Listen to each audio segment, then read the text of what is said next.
우리 다 함께 11월의 말씀 골로새서 3장 15절 말씀을 암송하시면서 하나님 앞에 예배자로 나아가시겠습니다. 그리스도의 평강이 너희 마음을 주장하게 하라. 너희는 평강을 위하여 한 몸으로 부르심을 받았나니 너희는 또한 감사하는 자가 되라. 아멘.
하나님께서 오늘 우리에게 주신 말씀은 사무엘하 21장 말씀입니다.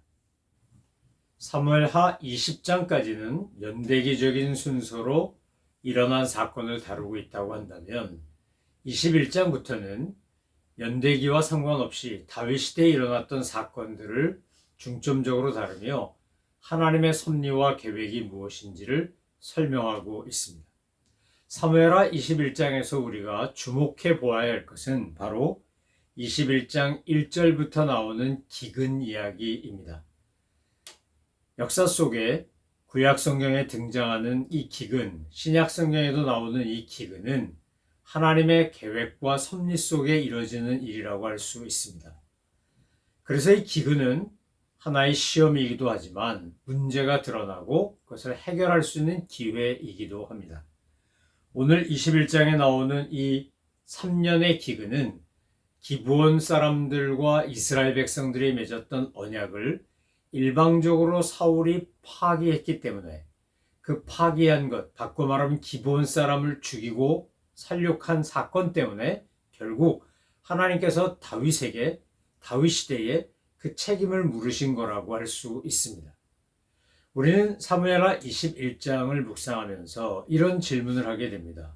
아니, 사울왕 시대에 벌어졌던 일을 왜 다윗왕 시대에 와서 책임을 져야 한단 말인가?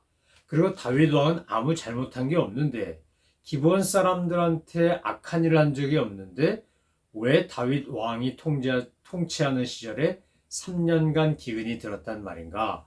라는 질문입니다. 이런 질문을 우리가 해보면 아주 중요한 성경적 교훈, 가르침, 진리를 발견하게 됩니다. 이것은 이스라엘 백성과 기브온 사이에 있었던 언약에 관한 것입니다.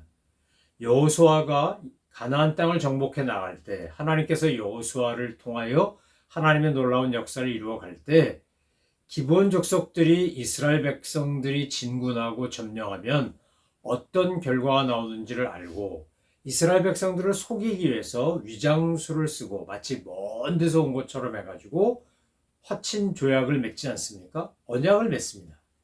나중에 이스라엘이 기브온 사람들에게 속았다는 사실을 깨닫고 분노했지만 이미 하나님의 이름으로 맺은 언약이었기 때문에 기브온 사람들은 이스라엘 족속을 위하여 12지파를 위하여 물깃는 종이 되면서 그렇게 그들과 공존하며 살아왔습니다. 근데 사울이 왕이 되어서 사울 왕이 추구하던 순혈주의, 단일 민족 국가라고 하는 이런 어찌 보면 참 숭고한 이념 같고 가치관 같지만 굉장히 문제가 많은 그런 민족주의적 성향을 보이면서 그러면서 암몬 족속이라든지 기브온 족속이라든지 이스라엘의 12지파가 아닌 사람들을 무자비하게 죽이고 탄압하고 쫓아내고 하는 것이 사울왕 시대의 특징이었습니다. 하나님 보시기에 그것은 악한 것입니다. 왜냐하면 하나님의 이름으로 언약한 것은 누가 A와 B가 됐든 C가 D와 D가 됐든 어느 민족과 어느 민족이 되었든지 간에 그것은 하나님의 이름으로 한 언약이기 때문에 신실하게 지켜야 하고 소중하게 보존되어야 하는 것입니다. 근데 사울왕이 그것을 버린 겁니다. 그 언약을 저버리고 자기 마음대로 자기 생각대로 한 겁니다. 여러분, 세상에도 순혈주의로 가면 굉장히 위험합니다. 우리는 이른바 순혈주의로 광기를 일으켰던 독일의 히틀러와 나치 정권을 잘 기억합니다. 그들이 게르만 민족주의, 아리안 제일주의 이런 거 주장하면서 공공의 적을 만들어야 되겠기에 유태인들을 학살하지 않았습니까? 600만 명이 넘는 사람들을 홀로코스트라는 이름으로 붙여진 그 엄청난 박해와 핍박 속에 목숨을 잃어야 했습니다. 그들을 죽였습니다. 여러분, 그것이 순혈주의, 혈통주의, 순수주의라고 하는 데서 나오는 오류입니다. 사울왕이 바로 그런 오류를 범한 것입니다. 그것에 대하여 하나님이 진노하셨다가 이것이 때가 되어서 표현된 겁니다. 그것이 바로 다윗의 때였습니다. 왜냐하면 다윗의 때가 되면 하나님의 이 진노하심에 대하여 바르게 성경적으로 신앙적으로 해석도 하고 문제를 해결할 수도 있다고 하나님이 평가하셨기 때문 아니겠습니까? 그래서 오늘 이제 새해 동안 흉년이 들고 기근이 드니까 다윗이 주님 앞에 가서 묻습니다. 하나님, 왜 이렇게 곡물이 좀 농사가 안 되고 다 말라 비틀고 흉년이 되고 기근이 든 겁니까? 그때 하나님께서 가르쳐 주신 것이 사울과 그의 집안이 기브온 사람을 죽여 살인죄를 저지른 까닭 때문이다. 이렇게 이야기합니다. 여러분, 하나님께서 다윗의 질문에 대답하시는 내용을 가지고 우리가 우리에게 적용을 해본다면 이런 겁니다. 하나님의 이름으로 언약을 했으면, 약속을 했으면 우리는 그것을 반드시 지키셔야 합니다.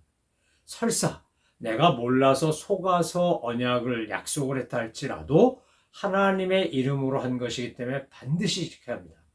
하나님이 이스라엘 백성들과 기브온 사람들 사이에 맺은 언약도 이렇게 소중히 여기신다면 하나님과 우리 사이에 맺은 언약은 얼마나 소중히 여기시겠습니까? 하나님의 백성과 하나님의 자녀와 하나님이 맺은 언약, 그 중에서도 가장 아름답고 귀한 언약이 무엇입니까? 주 예수를 믿어라. 그리하면 너와 네 집이 구원을 얻으리라는 겁니다. 하나님이 세상을 이처럼 사랑하사 독생자를 주셨으니 이는 저를 믿는 자마다 멸망치 않고 영생을 얻게 하려 하심이라. 하나님께서 신구약 성경 전체를 통해서 주신 언약 중에서 그 중에서도 가장 우리에게 복되고 귀한 언약은 예수를 그리스도로 믿는 사람, 예수님을 구주로 영접한 사람에게 값없이 의롭다 하시고 그 모든 죄를 도말하시고 구원의 길로 인도하신다는 이 놀라운 구원의 약속입니다. 이 구원의 언약입니다. 우린 지금 그 언약을 믿고 신앙생활하는 겁니다. 만약에 하나님이 그 언약을 어기시거나 우리가 그 언약을 의심하고 믿지 않는다면 그 약속은 우리의 것이 될 수도 없고 성취될 수도 없습니다. 하나님은 그래서 지금 사울왕 시대의 이스라엘 백성들이 기브온 족속과 맺은 언약을 파기한 것에 대하여 분노하시며 그 분노의 표현이 3년간의 기근인 겁니다.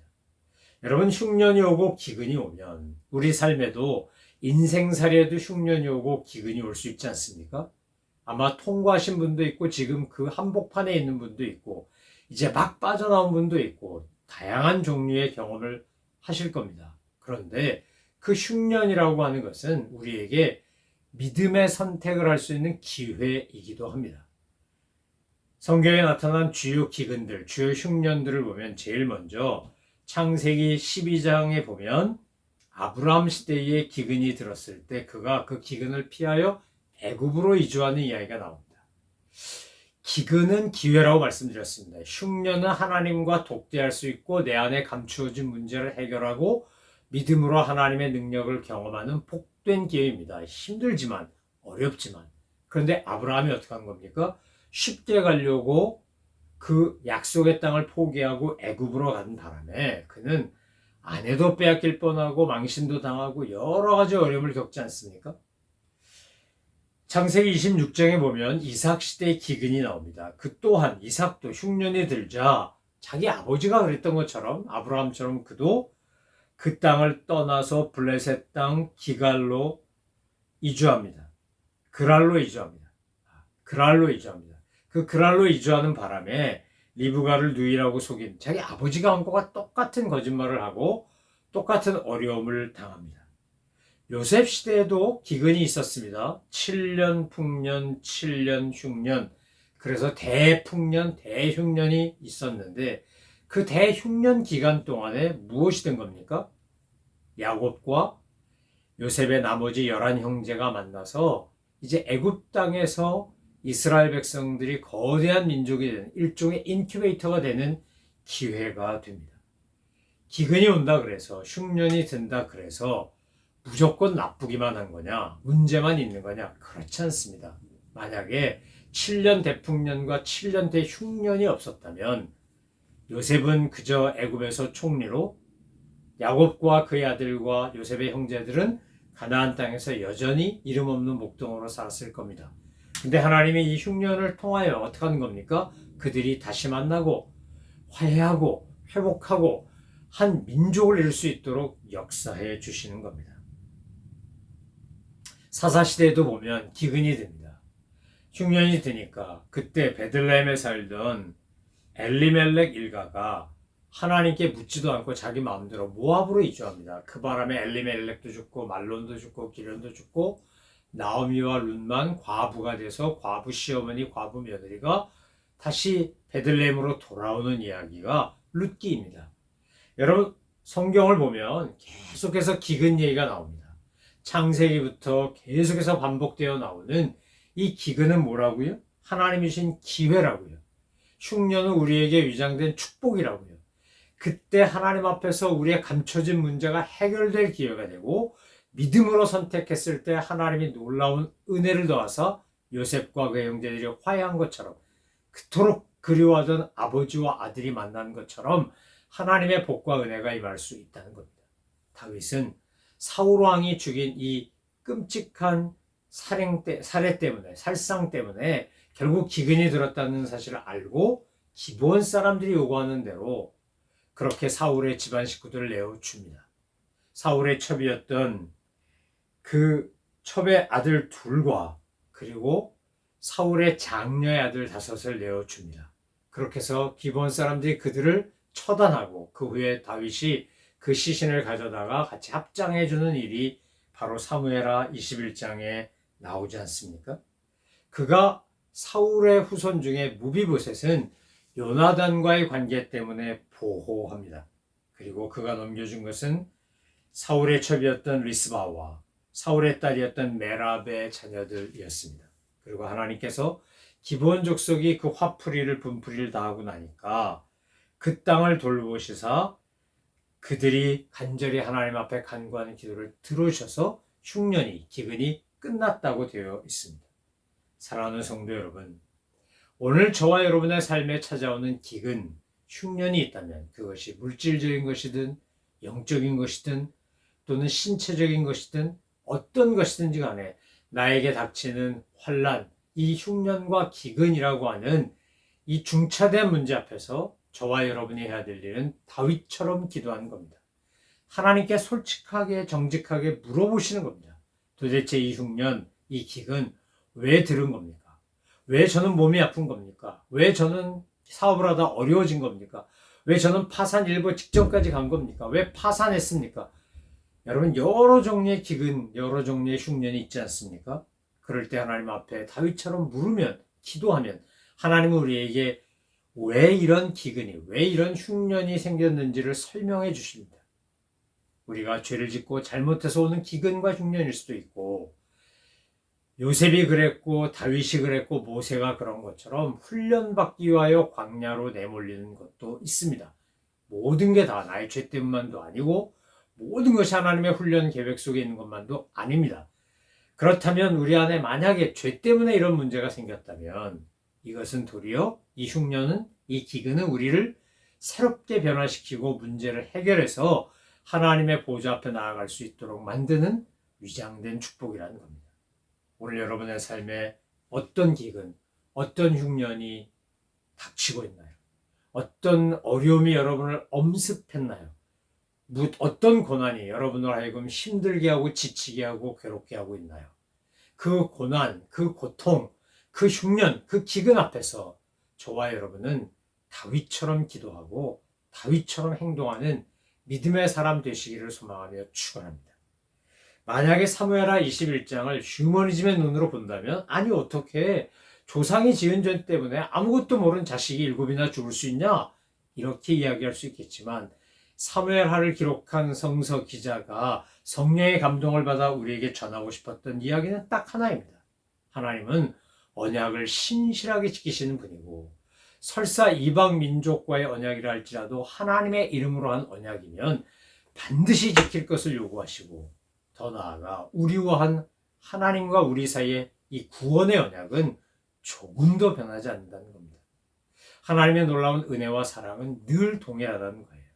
사랑하는 성도 여러분, 우리가 하나님과 또는 사람과 맺은 언약을 소중히 여기고 그것을 어기지 않고 잘 지키는 하나님의 사람들 되시기를 바라고, 흉년과 기근이 닥쳤을 때 주님 앞에 정직하게 나아가 질문하고 듣고 말씀해 주신 것을 가지고 변화되어 행동으로 옮기는 실천하는 신앙인들 다 되시기를 주님의 이름으로 축원합니다. 기도하겠습니다. 하나님 아버지의 3년 동안 기근이 들었을 때, 흉년이 들었을 때 다윗은 하나님 앞에 왜 이런 흉년이 드냐고, 왜 이런 기근이 찾아왔냐고 질문했고 하나님은 그에게 사울 왕의 범죄로 인한 징계임을 알려주셨습니다. 사랑하는 하나님의 이 놀라운 섭리와 계획 가운데 저희들의 삶도 있는 줄 알기에 하나님, 저희들의 삶에 혹시 기근이, 흉년이 들이닥치면 그 속에 담긴 하나님의 섭리를 볼 줄 아는 지혜를 주시고 주님 앞에 기도하고 듣고 깨달았으면 행동으로 옮겨 하나님의 놀라운 은혜를 회복하는 저희 모두가 되게 하여 주옵소서. 감사드리며 예수 그리스도의 이름으로 기도 올려옵나이다. 아멘.